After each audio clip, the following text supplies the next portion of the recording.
Hey, Stan Deaton with the Georgia Historical Society. Welcome back. This is the third in our series of videos around this year's Georgia History Festival theme, Governing Georgia Across 3 Centuries. You will recall the first video was about why do we have government? Our second video explored the establishment of government here in Georgia. And this third video is about who participates in governing, both in voting and in holding office, and how that's changed over 3 centuries. I'm standing in front of the First Presbyterian Church here in Savannah on beautiful Washington Avenue. Why am I here if we're talking about government?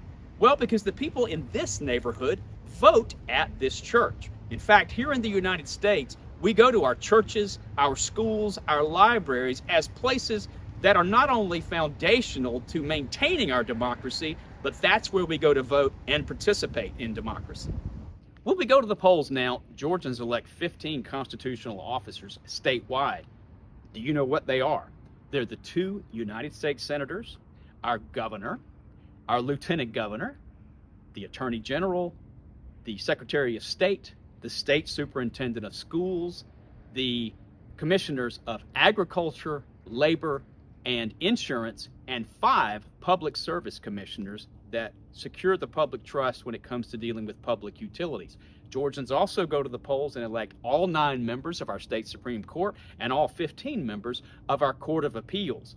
So we vote for a host of individuals on the state level, and then of course there's the more local level. Here we of course vote for mayors and aldermen and councilmen and county commissioners across the state of Georgia to govern locally. And then there's that district level where we vote for our U.S. congressmen and our state representatives and senators. There are 180 state representatives and 56 state senators.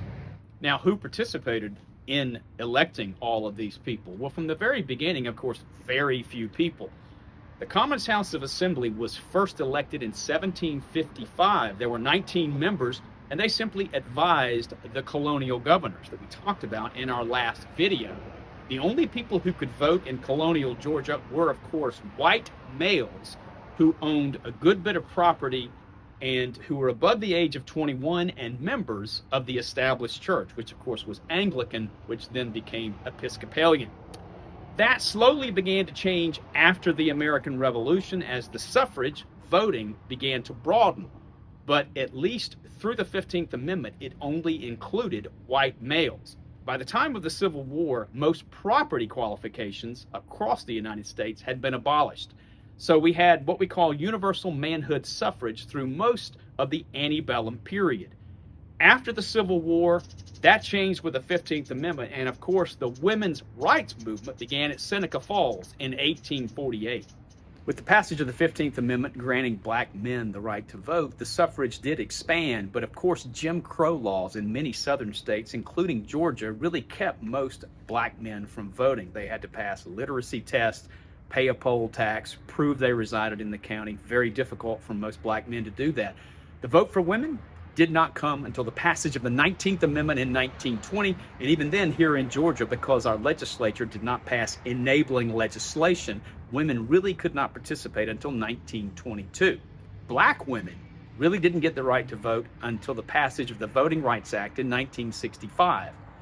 Now, the state of Georgia also really restricted the power of the vote with something called the county unit system. It disproportionately gave rural counties more political power than the urban areas like Atlanta, Savannah, Columbus, Augusta, and Macon.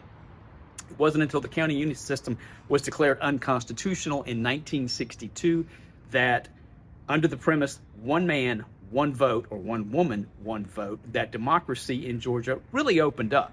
Carl Sanders, Cufflink Carl as he was known from Atlanta, was elected governor in 1962, the first Georgia governor elected from an urban area since the 1920s.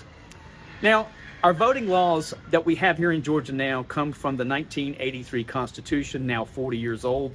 But if you follow the news, you know our state legislature continues to pass voting laws, and they're controversial. Many people charge that they are part of a voter suppression campaign to keep people from voting. Other people say those laws are necessary to keep corruption out of our elections. Georgians have been governing themselves for 3 centuries. Let's hope it goes on for another 3 centuries. Stay safe, stay strong. I'm Stan Deaton with the Georgia Historical Society. Thank you for watching.